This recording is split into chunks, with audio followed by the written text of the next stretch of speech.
Okay guys, so இந்த video செஷன்ல நாங்க பார்க்க போறது HTML ஃபார் வெப் டெவலப்மெண்ட் அப்படின்னு சொல்ற இந்த பிளேலிஸ்ட்ல ரெண்டாவது வீடியோவா இந்த வீடியோ இருக்கு. இந்த வீடியோன்ற கண்டென்ட்டை பொறுத்த மட்டும் நாங்கள் HTML இன்ட்ரடக்ஷன் ப்ரீவியஸ் செஷன்ல கவர் பண்ணியிருந்தோம். இந்த செஷன்ல HTML இருக்க போற அடிஷனல் டேக்ஸ் அதை பற்றி பார்த்துட்டு வரப்போம்.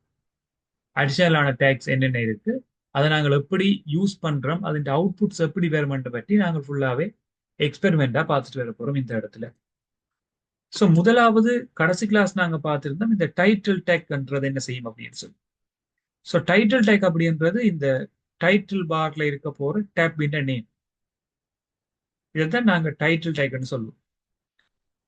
ஃபார் எக்ஸாம்பிள் ஐசிடி ஃபவுண்டேஷன் அப்படின்னு சொல்லி நான் டைப் பண்ணியிருக்கேன். இதில் ஐசிடி ஃபவுண்டேஷன் ஹோம் அப்படின்னு டைப் பண்ணுறேன்னு சொன்னால் இதில் அவுட்புட் இப்படி சேஞ்ச் ஆகும். இது ஜஸ்ட் எங்களுக்கு தெரிய வேண்டிய ஒரு விஷயம். இது ஓகேன்னு சொன்னால் நாங்கள் நெக்ஸ்ட் பொடி என்ற பாட்டுக்குள்ள வரப்போம். இந்த பொடி என்ற பாட்டுக்குள்ள நாங்கள் ஏதோ ஒரு டெக்ஸ்டையோ அல்லது நாங்கள் இமேஜஸையோ இன்க்ளூட் பண்ணி வீடியோஸையோ இன்க்ளூட் பண்ணி எங்களுக்கு தேவையான சில கண்டென்ட்ஸை மேனேஜ் பண்ணலாம். ஃபர்ஸ்டா நாங்கள் என்ன செய்யணும்னு சொன்னால் HTML-க்குள்ள ஹெட்டிங்ஸ் எப்படி இன்க்ளூட் பண்றது. பாடி பார்ட்டுக்குள்ள வந்துட்டேன். ஸோ கோடிங்ஸ் எழுதேக்க நாங்கள் சில நேரங்களில் டைப் பண்ணிக்கல இந்த டைட்டில் கொண்டு வந்து உள்ளுக்கு கொஞ்சம் இடைவெளி விட்டு டைப் பண்ணுவோம். ரீசன் ஹெட்டுக்குள்ளதான் இந்த டைட்டில் இருக்குன்றதுக்காக டைப் பண்ணுவோம். அதுக்காக நீங்கள் ஒரே லைன்ல டைப் பண்ணா அவுட்புட் வராது அப்படின்றலாம் இல்லை. HTML பொறுத்த மட்டும் எரர்ஸ்ன்றது எங்களுக்கு காட்ட போறது இல்லை. ஈவன் பாத்தீங்கன்னா நீங்க பொடி என்ற பாட்டுல சும்மா எல்லாம் டைப் பண்றீங்கன்னு இதை இப்படியே சேவ் பண்ணிட்டு ரன் பண்ணி பாத்தீங்கன்னு சொன்னால் அவுட்புட் வரும். பைத்தன் SQL இதுகள் எல்லாம் எரர்ஸ் வந்து நிற்கும், முடியல அவுட்புட் டைப் பண்ண இல்லாத. பட் இங்கே அப்படி இல்லை, என்ன நீங்க டைப் பண்ணாலுமே அவுட்புட் வந்து வரும். இப்ப இந்த பொடி பார்ட்ல நான் என்ன செய்யறேன்னா நான் டைட்டில கொஞ்சம் இடைவெளி விட்டே டைப் பண்ணி பாருங்க, உங்களுக்கு பாக்குறதுக்கு ஈஸியா இருக்கும். ஹெடிங் 1 அப்படின்னு சொல்லி போட்டுக்கணும். ஓகே, ஹெடிங் 1ன்றது வந்து H1 என்று சொல்லி அடையாளப்படும். ஹெடிங் 1 போட்டுக்கொள்வாங்க. ஸோ இந்த ஹெடிங் 1ல ஃபர்ஸ்டா என்ன செய்யறேன், வெல்கம் அப்படின்னு சொல்லிட்டு இதை நான் சேவ் பண்ணி ரன் பண்ணுவேனா இருந்தால் உங்களோட அவுட்புட் வந்து வெல்கம் பண்ணி வந்துடும். இந்த டேப்பை பார்த்தீங்கன்னா வழங்க H1ன்றது வந்து ஹெடிங் 1 என்று சொல்லுவோம். ஹெடிங் 1 லெவல், அதான் பெரிய ஹெடிங்கா இருக்கு. இப்ப இந்த H1 மாதிரியே உங்கள்ட்ட H2 சொல்லியும் ஒரு டைப். H2லயுமே சேம் வெல்கம் அப்படின்னு சொல்லி நான் டைப் பண்றேன். ஸோ இந்த வித்தியாசம் நீங்க பார்க்கக்கூடிய மாதிரி இருக்கு. பாருங்க பாபா, இதை நான் சேவ் பண்ணிட்டு இந்த கோடிங்கை நான் சேவ் பண்ணிட்டு ரன் பண்ணி கொள்றேன். அவுட்புட் பாருங்க, வெல்கம் அடுத்த லைன்ல வந்து. ஸோ இதாங்க பிளாக் எலிமெண்ட் சொல்லிக்கலாம். இன்லைன் எலிமெண்ட், பிளாக் எலிமெண்ட் ரெண்டு டைப்பான எலிமெண்ட்ஸ் இருக்கும். ஸோ இது அட்வான்ஸ் விட தேவையில்லை. இன்லைன் எலிமெண்ட்ஸ்ன்றது அதே லைன்லயே அடுத்ததையும் பிரிண்ட் பண்ணும். இது பிளாக் எலிமெண்ட், அதாவது புது லைன்ல தான் உங்களுக்கு பிரிண்ட் ஆகுது அவுட்புட். வெல்கம் அப்படின்னு சொல்லி அவுட்புட் வந்து. தென் இந்த H1 மாதிரியே H2, H3 என்றதையும் சேவ் பண்ணிட்டு ரன் பண்ணுவோம். ஸோ சைஸ் வந்து குறைஞ்சு கொண்டு வருது. ஹெடிங் லெவல் 3 என்ற ஒன்று இதோட சைஸ் வந்து அப்படியே குறைஞ்சு கொண்டே வரும். ஸோ H4 அடுத்து டைப் பண்ணி பார்ப்போம். H4 அவுட்புட் பார்த்தீங்கன்னா அதை விட குறைவு.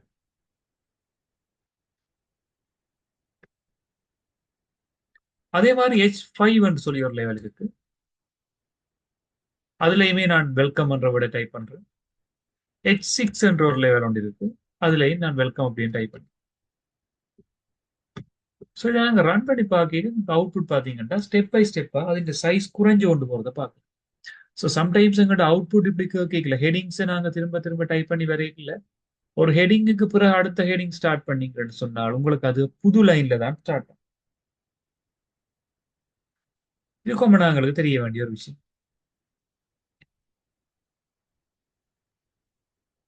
ஸோ ஹெட்டிங்ஸ் அப்படின்றது H1ல இருந்து H6 மட்டும் இருக்கு. ஹெடிங்ஸ் அப்படின்றது வந்து H1ல ஸ்டார்ட் ஆகி H6 மட்டும் நீங்க யூஸ் பண்ணி கொண்டு போகலாம். H7 எல்லாம் ஒன்றும் இல்லை, H6 மட்டும் தான் இருக்கு. இப்ப பைத்தன் லாங்குவேஜ் படிக்க எல்லாம் பார்த்துட்டு பண்ணாங்க, இந்த கேஷ் என்ற ஒரு அடையாளம் இருக்கு. அந்த கேஷ் அடையாளத்துக்கு பிறகு நீங்கள் என்ன எழுதினாலுமே அதை கொமெண்டா எடுத்துக்கொள்ளும். எஸ்கியூஎல் பொறுத்த மட்டும் டபுள் ஸ்லாஷ் போட்டு கொமெண்ட்ஸ் எழுதலாம், டபுள் டேஷ் போட்டு. ஸோ இப்படி பார்த்த மாதிரி இந்த HTML-லையும் கொமெண்ட்ஸ் எழுதலாம். கொமெண்ட்ஸ்ன்றது உங்களுக்கு அவுட்புட்ல வேற, அது இப்போ நான் டைப் பண்ணி காட்டுறேன் பாருங்க பார்ப்போம். HTML ஹெடிங்ஸ், இது வந்து HTML ஹெடிங்ஸ் என்று நான் உங்களுக்கு காட்டணும்ன்றதுக்காக கோடிங் எழுதி போட்டு ரன் பண்ணினா இந்த HTML ஹெடிங்ஸ்ன்றதும் அவுட்புட்ல வந்துட்டு. பட் கொமெண்ட்ஸ்ன்றது, ஹெடிங்ன்றது ஒரு கொமெண்ட் ஆட் பண்ணணும், அதாவது எங்களுக்கு டிஸ்பிளேல தேவையில்லை, பட் பார்க்குறாங்களுக்கு விளங்க வேணும். அதுக்கு நாங்க என்ன செய்யலாம்னா ஒரு டேக் கொண்டு ஓபன் பண்ணி இந்த எக்ஸ்பிளனேஷன் மார்க் கொண்டு ஸ்டார்ட் பண்ணிட்டு டபுள் ஸ்லாஷ் போட்டு தொடங்கிட்டு பிறகு நீங்கள் என்ன செய்யலாம், தேவையான எல்லா விஷயத்தையும் எழுதி போட்டு டபுள் ஸ்லாஷ் போட்டு இதை முடிக்கும். இப்படி முடிச்சோம்னா இதை கொமெண்ட்ஸ் சொல்லிக்கணும். கொமெண்ட்ஸ் என்ன செய்யாது, உங்களுக்கு ஒரு நாளுமே டிஸ்பிளேல வராது, அவுட்புட்டை ப்ரொடியூஸ் பண்ணா. இதை நீங்க ரன் பண்ணி பாத்தீங்கன்னு சொன்னா உங்களுக்கு இந்த HTML ஹெடிங்ஸ்ன்றது வராது. இதை கொமெண்ட்ஸ் என்ற நேமால சொல்லிக்கணும்.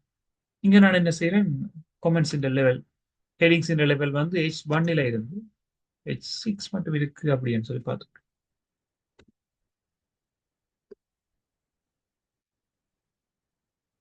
இது ஜென்ரலா எங்களுக்கு தெரிய வேண்டிய சில விஷயம். H1 to H6.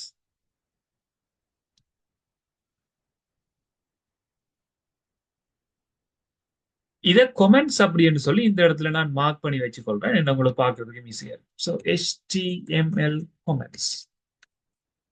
கொமெண்ட்ஸ் அப்படின்றதுக்கான எக்ஸ்பிளனேஷன் பார்ப்போம். ஒரு குறித்த குறிமுறை தொடர்பான மேலதிக விளக்கம். இப்ப நாங்கள் HTML heading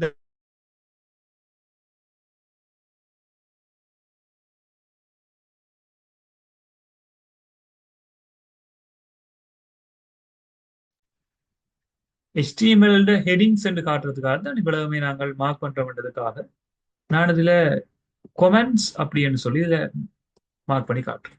HTML comments. So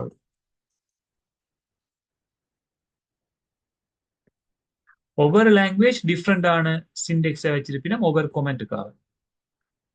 இதுல இருந்து நான் இதுல HTML comments அப்படின்றது காட்டி எப்பவுமே ஒரு கொமெண்ட்ஸ் எழுதிக்கல நாங்கள் எப்படியான ஒரு ஐடென்டிட்டியை மேக் பண்ணி கொள்வோம், அதாவது அடையாளத்தை நாங்கள் வச்சிருப்போம்னு சொன்னால் ஒரு டேக் தொடங்கி ஒரு ஆச்சரிய குறி ஒன்று மார்க் பண்ணிட்டு டபுள் ஸ்லாஷ், அதுக்கப்புறம் நீங்க இன்னுமே எழுதலாம். கடைசியா முடிக்க டபுள் ஸ்லாஷ் போட்டு இப்படி டபுள் ஸ்லாஷ் டபுள் டேஷ் போட்டு அதுக்கப்புறம் நீங்க இந்த டேக்கை முடிக்க வேண்டியது. இதுக்கு இடையில நீங்கள் என்னத்தை எழுதினாலுமே அதை கொமெண்ட்ஸா எடுத்துக்கணும். அதாவது இது ரெண்டுக்கும் இடையில இருக்க பொருள் வந்து கொமெண்ட்ஸா. இது HTML பற்றிய ஒரு இன்ட்ரடக்ஷன் பாட்டுக்குரிய ஒரு பாட்டு. இப்ப இந்த ஹெடிங்ஸ் எல்லாத்தையுமே நாங்கள் ஒரு ஸ்டெப் பை ஸ்டெப்பான லெவலுக்கு ஏற்ற மாதிரி நாங்க பார்க்கலாம். இப்போ உதாரணத்துக்கு பார்த்தோம்னு சொன்னா இங்க கொமெண்ட்ஸ் எல்லாத்தையுமே நான் ரிமூவ் பண்றேன் இந்த இடத்துல. அடுத்து இந்த ஹெடிங்ஸை வந்து மீனிங்ஃபுல்லான ஒரு ஹெடிங் தான் மேக் பண்ணி கொண்டு வரும். வெல்கம் அப்படின்னு டைப் பண்ணி கொள்றேன். இதுல ஹெடிங் 2 வந்து போடுவோம், H2. இதுல டு அவர் ஆஃபிஷியல் பேஜ் இப்படி போடும். ஸோ இதை ரன் பண்ணி பார்த்தோம்னு சொன்னா உங்களுக்கு அவுட்புட் பாருங்க, வெல்கம் டு ஒபிஷியல் பேஜ்னு வந்து. இப்ப இந்த வெல்கம் டு ஒபிஷியல் பேஜ் அப்படின்றது நடுவில் வச்சா தான் கொஞ்சம் நல்லா இருக்கும். டெக்ஸ்ட் எல்லாமே வந்து நடுவில் இருந்தா கொஞ்சம் நல்லா இருக்கும். அதுக்காக என்ன செய்வோம்னு சொன்னால் இந்த ஹெடிங் 1 தொடங்குற தொடக்கத்துல இந்த டேக்குக்கு முன்னுக்கு நாங்கள் சென்டர் அப்படின்ற ஒரு டேக் கொண்டு யூஸ். பிறகு எல்லாம் முடிஞ்ச அப்புறம் நீங்க என்ன செய்யலாம், இந்த சென்டர் டேக்கை முடிச்சு விடும். ஸோ சென்டர் அண்ட் டேக்குக்கு உள்ள இதெல்லாம் இருக்கிறபடியால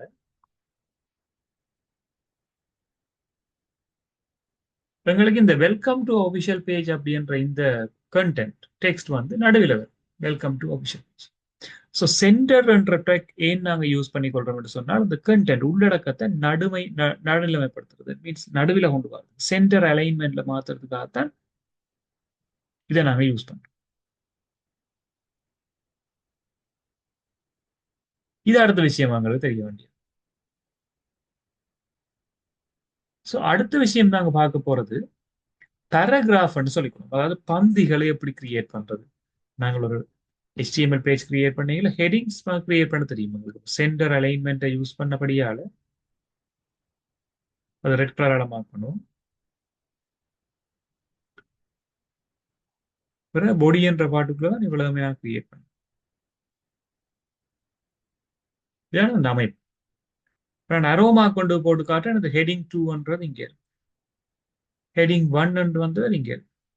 சென்டர் என்று வந்தபடியால எல்லாமே சென்டர்ல. இப்ப இதை நாங்கள் பேராகிராஃப் என்ற ஃபார்மேட்டுக்கு மாத்தி பார்ப்போம். ஸோ பேராகிராஃபுக்கு நான் என்ன செய்யணும், எல்லாத்தையுமே ரிமூவ் பண்ணிட்டு பேராகிராஃப் நீங்க ஒன்று கிரியேட் பண்ண போறீங்கன்னு சொன்னால், அதாவது பி என்ற டெக் நீங்க வாய்ப்பீங்க. பேராகிராஃப்ன்றதுக்காக தான் இந்த பி என்ற டெக் வந்து நீங்க யூஸ் பண்ண போறீங்க. இந்த பேராகிராஃப்ல நீங்கள் என்னமே டைப் பண்ணலாம். நான் என்ன செய்யறேன்னு ஒரு சாம்பிள் பேராகிராஃப் ஒன்று கிரியேட் பண்ணிருக்கேன். Okay. So sample paragraph create பண்றேன்னா அதுல டெக்ஸ்ட் நான் இதுல ஜஸ்ட் ஒரு சாம்பிளான பேராகிராஃப், இது ஏன் வந்துட்டு எல்லாம் யோசிக்க தேவையில்லை, ஜஸ்ட் ஒரு சாம்பிள் பேராகிராஃப். இதை ரன் பண்ணி பாத்தீங்கன்னா உங்களுக்கு இப்படி ஒரு பேராகிராஃப் ஒன்று பார்த்துருக்கேன். இப்படி வந்து பந்தி வந்து இதை பந்தியை நான் ஜூம் பண்ணி காட்டணும் உங்களுக்கு. இதான் அந்த பேராகிராஃப். பேராகிராஃப் தொடங்கி பேராகிராஃப் முடிச்சிருக்கணும் இந்த இடத்துல. அதோட அவுட்புட் வந்து உங்களுக்கு இப்படி வந்து இந்த பேராகிராஃபின் அலைன்மெண்ட் அப்படின்னா இந்த அலைன்மெண்ட்ன்றது வந்து நேர்படுத்தல்கள் அப்படின்னு சொல்லுவோம். அதாவது வந்து இங்கால சைட் பாத்தீங்கன்னா உங்களுக்கு நேரா இருக்கு. ஆனா ரைட் சைட் பாருங்க, ஒன்று இங்க முடிஞ்சிருக்கு, அடுத்தது இங்க முடிஞ்சிருக்கு, அடுத்தது இங்க முடிஞ்சிருக்கு, அடுத்தது இங்க இங்க ஒரு ஒழுங்கு இல்லாமல் இருக்கு. ஸோ இப்படி லெஃப்ட் சைட்ல மட்டும் இருந்து ரைட் சைட்ல ஒழுங்கில்லாமல் இருக்குமா இருந்தால் இதை நாங்க சொல்லிக் கொள்வோம் வந்து லெஃப்ட் அலைன்மெண்ட். ஒரு பேராகிராஃப் எப்பவுமே லெஃப்ட் அலைன்மெண்ட்ல தான் டிஃபால்ட்டா இருக்கு. இதுஇந்த அலைன்மெண்ட் மாத்த போறீங்கன்னு சொன்னால் இந்த பேராகிராஃபுக்கு பக்கத்துல அலைன் அப்படின்ற ஒரு அட்ரிபியூட் ஆட் பண்ணு. அலைன்ன்றது அட்ரிபியூட்னு சொல்லி. ஸோ இதே லெஃப்ட் ஹேண்ட் போடுவோம். நீங்க நார்மலா ஒன்றும் போடாட்டிலே லெஃப்ட் ஹேண்ட் தான் எடுக்கும். இப்ப நீங்க அதை லெஃப்ட் ஹேண்ட் போட்டீங்கன்னு சொன்னாலும் அது அப்படிதான் இருக்கு. எந்த ஒரு மாற்றமும் இல்லை. பேராகிராஃப் எப்பவுமே லெஃப்ட் அலைன்மெண்ட்ல தான் இருக்கும். அப்ப இந்த அவுட்புட் பாருங்க இப்படி வந்திருக்காரு சொல்லி சிம்பிளா நீங்க ஐடென்டிஃபை பண்ணலாம். இந்த அவுட்புட் வந்து இப்படி வந்து இப்ப இந்த லெஃப்ட் என்ற அலைன்மெண்ட்டுக்கு பதிலா நீங்க என்ன செய்யலாம்னா ரைட், RIGHT, ரைட் அப்படின்றத யூஸ் பண்ணலாம். ரைட் யூஸ் பண்ணீங்கன்னா மாறி நடக்கும். ரைட் சைட்ல உங்களுக்கு எல்லா அவுட்புட்டுமே சரியா இருக்கு. நீங்க சிம்பிளா பாருங்க, இந்த ரைட் சைட்ல எல்லாமே நேரா இருக்கு. பட் லெஃப்ட் சைட் பாத்தீங்கன்னா இங்க மாறி மாறி வந்து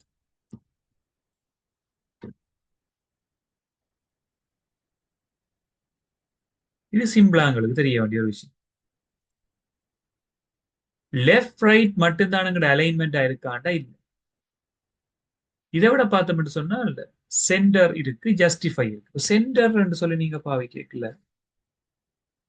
ஸோ இந்த சென்டர் அலைன்மெண்ட் என்ன ரீசனுக்காக நாங்க யூஸ் பண்ணி கொள்றோம்னா ரெண்டையுமே வந்து மையப்படுத்துது. இதை நாங்கள் எங்கே ஆல்ரெடி கேள்விப்படலாம்னு சொன்னால் மைக்ரோசாஃப்ட் வேர்ட் என்ற இந்த சாஃப்ட்வேர் நீங்க படிச்சிருந்தீங்கன்னா சென்டர் அலைன்மெண்ட் படி படிச்சிருக்கீங்க. சென்டர் அலைன்மெண்ட்ன்றது வந்து லெஃப்டிலையும் அந்த நேர்படுத்தல்ன்றது ஒழுங்கா இருக்காது, ரைட்லையும் ஒழுங்கா இருக்காது. பட் எல்லா கண்டென்ட்டுமே நடுவில் இருக்கு. இது வந்து போயம்ஸ் அப்படியான சில விஷயங்கள் நாங்கள் ஆர்டிகல்ஸ் எழுதுற நேரங்கள் அது ஓகே. ஸோ இதை பார்த்தீங்கன்னா ஒவ்வொரு இடங்கள்ல நிற்கும். நேர்படுத்தல் பார்த்தீங்கன்னா நேர நேரம் இல்லாமல் இப்படி மாறி மாறி நிற்கும். லெஃப்ட் சைட்லயுமே ஒழுங்கில்லை, ரைட் சைட்லயுமே ஒழுங்கில்லை. ஆனா அந்த நடுவில் வந்து கண்டென்ட் இல்லாமல் போயம் சாங்ஸ் அதுகள் நாங்கள் டைப் பண்ற நேரங்கள்ல centre alignment okay. But centre மாதிரி என்ன ஒன்று இருக்கு, நாங்கள் புக்ஸ் எல்லாம் எழுதுற சந்தர்ப்பங்கள்ல ஜஸ்டிஃபை அப்படின்றதான் நோக்கம். அசைன்மெண்ட்ஸ் அண்ட் புக்ஸ் எல்லாம் எழுத ஜஸ்டிஃபை என்ற ஒரு அலைன்மெண்ட்ஸ் வந்து இருக்கு, ஜஸ்டிஃபை. ஸோ இதை ரன் பண்ணிக்கல உங்களுக்கு தெரியும். இது வந்து லெஃப்டும் ரைட்டும் வந்து ஒழுங்கா இருக்கு. இதுதான் கொமனா எல்லாமே நாங்கள் அசைன்மெண்ட் செய்யலையோ அல்லது எஸ்ஏ ரைட்டிங் வட்டிவர் நாங்கள் புக்ஸ் எல்லாம் எழுதிக்கலையோ இதைத்தான் பாய் ரெண்டு சைட்டும் நேரே justify, left right centre justify. இப்படி எங்களுடைய ஒரு 4 விதமான அட்ரிபியூட்ஸ் அவைலபிளா இருக்கு. Attributes means values. So paragraph என்ற டைக்கை பற்றி பார்த்திருந்தோம். பேராகிராஃப் டைப் வந்து பி என்ற எழுத்தால ஸ்டார்ட் பண்ணப்படும். அலைன் என்ற அட்ரிபியூட் இருக்கும். இதுக்கு டபுள் கோட்டேஷனுக்குள்ள நீங்கள் நிறைய வேல்யூஸ் எழுதணும். அப்புறம் இந்த டேக்கை முடிச்சிட்டு நீங்க என்ன செய்வீங்க, பந்தியை உங்களுக்கு ஏற்ற மாதிரி டைப் பண்ணுவீங்க. ஸோ பேராகிராஃபில் நீங்கள் உங்களுக்கு என்ன வேணுமோ இந்த பந்தியை டைப் பண்ணுவீங்க.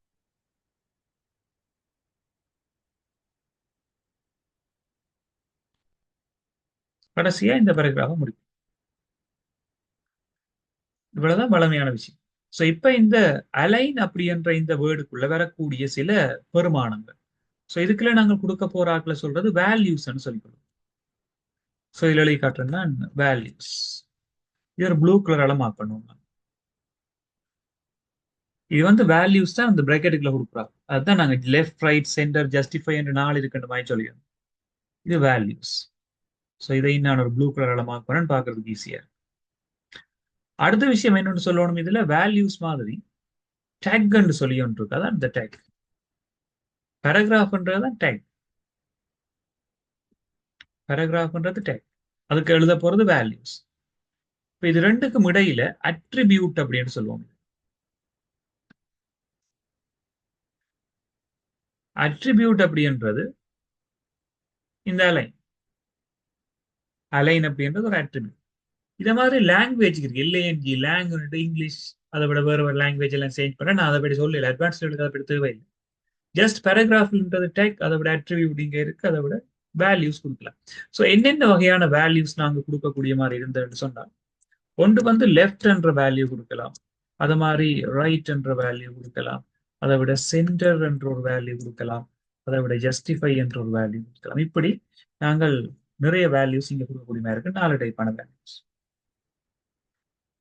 இது வந்து பேராகிராஃபுக்காக நாங்கள் மேக் பண்ணக்கூடிய சில சேஞ்சஸ் ஒரு ஒரு HTML டாக்குமெண்ட். ஸோ ஹெடிங்கை பற்றி பார்த்துருந்தோம், அடுத்தது பேராகிராஃபை பற்றி நாங்கள் பார்த்தோம்.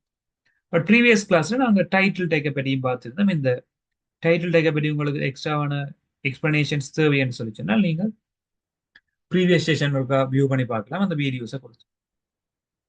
ஸோ இந்த செஷன்ல நாங்கள் ஃபுல்லாக கவர் பண்ண விஷயங்கள் இன்ட்ரடக்ஷன் பார்ட் மாதிரி தான். ஹெடிங் அண்ட் பேராகிராஃப் டெக்ஸை பற்றி பார்த்துருந்தோம். ஸோ அடுத்த செஷன்ல நாங்கள் அடுத்தடுத்த டெக்ஸை பற்றி டிஸ்கஸ் பண்ணிட்டு வருவோம். தேங்க்யூ.